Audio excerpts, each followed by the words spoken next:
এই দেখো বন্ধুরা, এঁচড় কাটা হচ্ছে। এই দেখো এঁচড় রান্না হবে আজকে।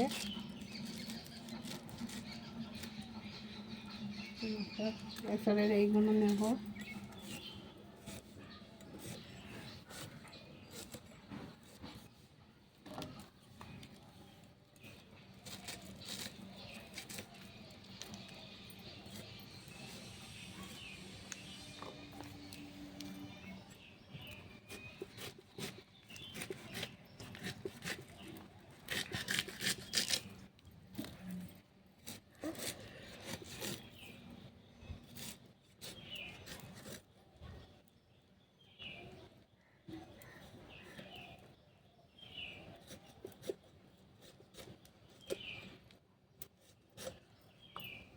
এঁচড় বাছা হচ্ছে, আর এইগুলো যে পিঠের ছালগুলো যে কাটা হচ্ছে।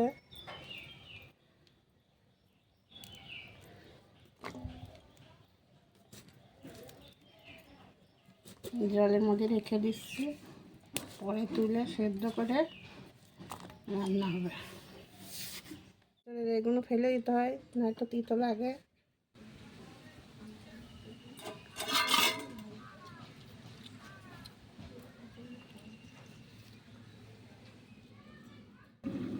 চিংড়ি মাছ কাটিয়ে ধুয়ে নুন হলুদ মাখালাম।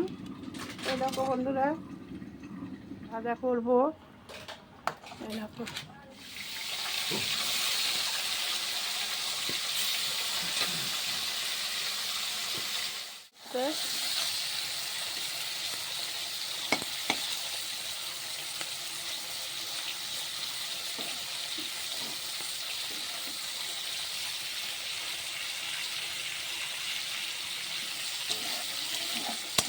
এসব চিংড়ি রান্না হবে।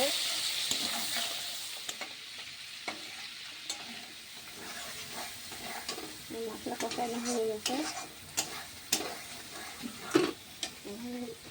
এসব দিয়ে দিচ্ছি। রান্না চিংড়ি মাছ দিয়ে, এঁচড় চিংড়ি, চাটনি, আর এই যে জ্যান্ত রুই মাছ, ছোট চারাপোনা। এবার জল দিয়ে দিচ্ছি, মাখা মাখা করে রান্না করবো।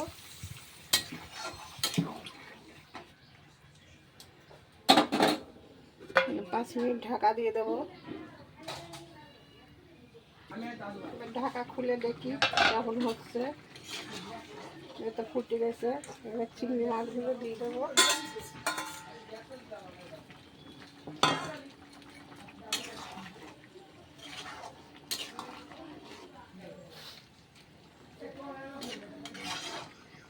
এক চামচ গরম মশলা দিয়ে এসছে।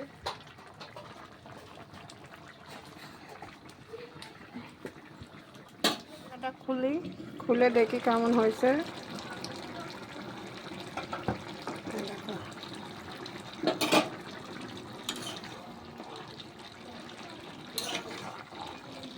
ভালো মতো দেখালাম রান্না করাটা। বড় বড় এঁচড়ের চিংড়ি, এটা চিংড়িটা দেখালাম হয়ে গেছে। এখন ঢেলে ফেলবো, কেমন হয়েছে দেখো। চিংড়ি মাছ দিয়ে এঁচড় রান্না হয়ে গেছে। এই দেখো চিংড়ি মাছ দিয়ে এঁচড় রান্না হয়ে গেছে। দেখি খেয়ে দেখি একটু কেমন হয়েছে। খুব সুন্দর হয়েছে। চিংড়ি মাছ খেয়ে দেখি একটু। এই রেসিপি তোমরা বানিয়ে খেও, খুব ভালো লাগবে।